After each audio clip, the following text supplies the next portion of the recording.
in the State Center with Pastor Pinckney, expressing his condolences. We're told to expect a short statement here, a short and somber statement, echoing the words of his Attorney General, who a short while ago said, "We will do everything in our power to help heal this community and make it whole again."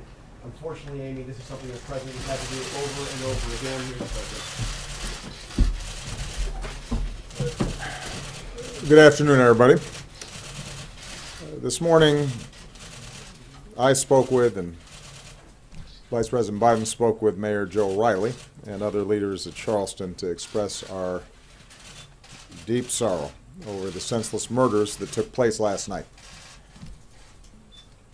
Michelle and I know several members of Emmanuel AME Church.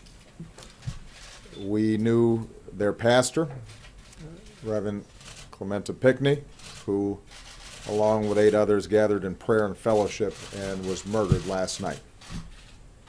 And to say our thoughts and prayers are with them and their families and their community doesn't say enough to convey the heartache and the sadness and the anger that we feel. Any death of this sort is a tragedy. Any shooting involving multiple victims is a tragedy. There is something particularly heartbreaking about a death happening in a place in which we seek solace and we seek peace, in a place of worship. Mother Emanuel is, in fact, more than a church. This is a place of worship that was founded by African Americans seeking liberty. This is a church that was burned to the ground because its worshipers worked to end slavery. When there were laws banning all black church gatherings, they conducted services in secret. When there was a nonviolent movement to bring our country closer in line with our highest ideals, some of our brightest leaders spoke and led marches from this church's steps. This is a sacred place in the history of Charleston and in the history of America. The FBI is now on the scene with local police, and more of the Bureau's best are on the way to join them. The Attorney General has announced plans for the FBI to open a hate crime investigation. We understand that the suspect is in custody, and I'll let the best of law enforcement do its work to make sure that justice is served. Until the investigation is complete, I'm necessarily constrained in terms of talking about the details of the case. But I don't need to be constrained about the emotions that tragedies like this raise. I've had to make statements like this too many times. Communities like this have had to endure tragedies like this too many times. We don't have all the facts, but we do know that, once again, innocent people were killed in part because someone who wanted to inflict harm had no trouble getting their hands on a gun.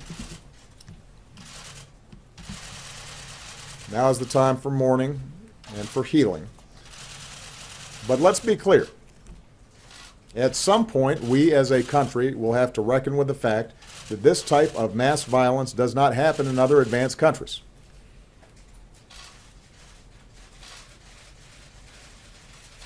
It doesn't happen in other places with this kind of frequency. And it is in our power to do something about it. I say that recognizing the politics in this town foreclose a lot of those avenues right now. But it'd be wrong for us not to acknowledge it. And at some point, it's going to be important for the American people to come to grips with it. And for us to be able to shift how we think about the issue of gun violence collectively. The fact that this took place in a black church obviously also raises questions about a dark part of our history. This is not the first time that black churches have been attacked. And we know that hatred across races and faiths pose a particular threat to our democracy and our ideals. The good news is I am confident that the outpouring of unity and strength and fellowship and love across Charleston today, from all races, from all faiths, from all places of worship, indicates the degree to which those old vestiges of hatred can be overcome. That certainly was Dr. King's hope just over 50 years ago, after 4 little girls were killed in a bombing in a black church in Birmingham, Alabama. He said they lived meaningful lives and they died nobly. They say to each of us, Dr. King said, black and white alike, that we must substitute courage for caution. They say to us that we must be concerned not merely with who murdered them, but about the system, the way of life, the philosophy which produced the murderers. Their death says to us that we must work passionately and unrelentingly for the realization of the American dream. And if one will hold on, he will discover that God walks with him and that God is able to lift you from the fatigue of despair to the buoyancy of hope and transform dark and desolate valleys into sunlit paths of inner peace.